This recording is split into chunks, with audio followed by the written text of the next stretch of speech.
In your textbook, it's on chapters 10 and 11. In this newer textbook, it's only chapter 11. So your next test will be another combined test on gases.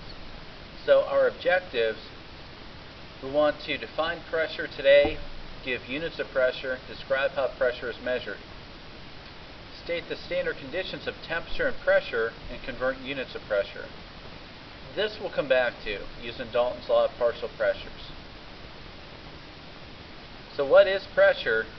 The physics idea, pressure is defined as the force per unit area on a surface. So how much force per unit area on a surface? In chemistry, we'll see with the PopCan lab, we can think of it a little bit different. For gas pressure, it's caused by collisions of the gas molecules with each other and with surfaces with they come into contact. So the pressure exerted by a gas depends on its volume, temperature, and the number of molecules present. The greater number of collisions of gas molecules, the higher the pressure will be. So we saw that with the PopCan lab. When there's a higher temperature, there's more kinetic energy, there's more collisions, so with a higher temperature there's more pressure.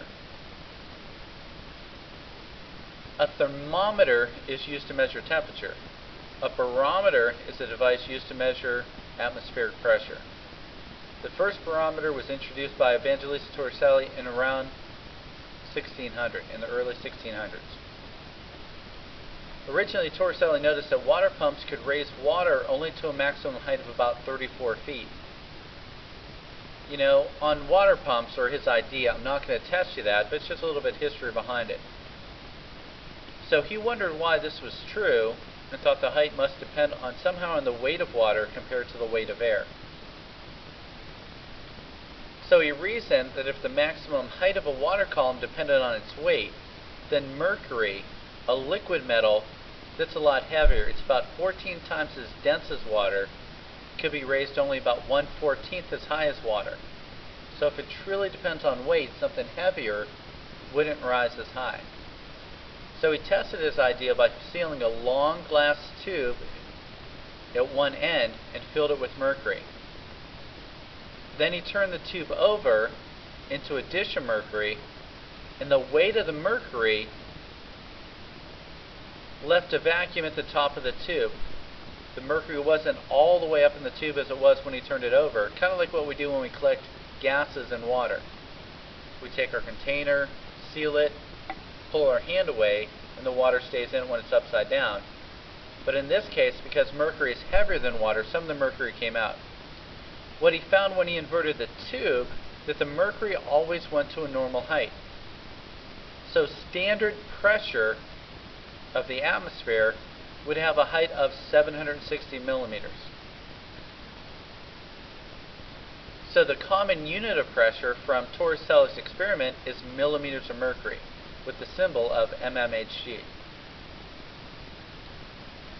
So pressure of 1 millimeter mercury is also called 1 torr, to honor Torricelli.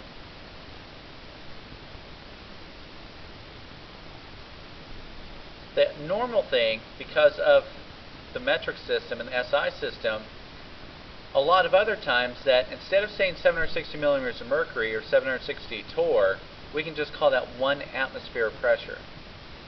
So standard temperature and pressure that you'll see on the test is STP for standard temperature and pressure. Standard temperature is 0 degrees Celsius at sea level. Standard pressure is 1 atmosphere or 760 millimeters of mercury. So this chart says the same thing. So when you have, the most important one is right here when we talk about standard atmospheric pressure. So at sea level in 0 degrees Celsius, 1 atmosphere of pressure is the same as 760 torr, and that's the same as 760 millimeters of mercury. When we use that in lab, 1 atmosphere could also equal 101.3 kilopascals. Those numbers you have to memorize. We'll say them again.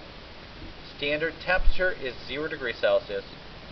Standard pressure can be measured as 1 atmosphere, 760 torr, 760 millimeters of mercury, or 101.3 kilopascals.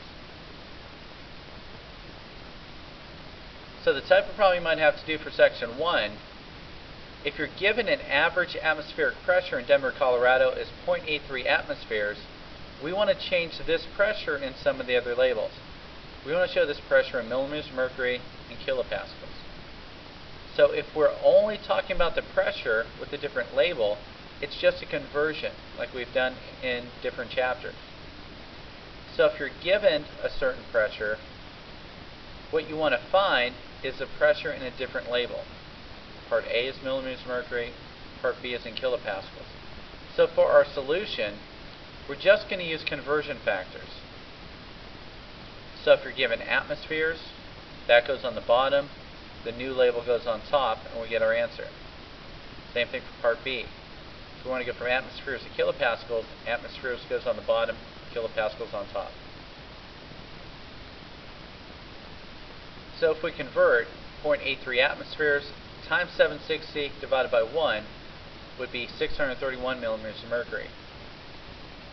If we want to change from atmospheres to kilopascals, normally 1 atmosphere is 101.3 kilopascals. If we have 0.83 atmospheres, that would equal 84 kilopascals.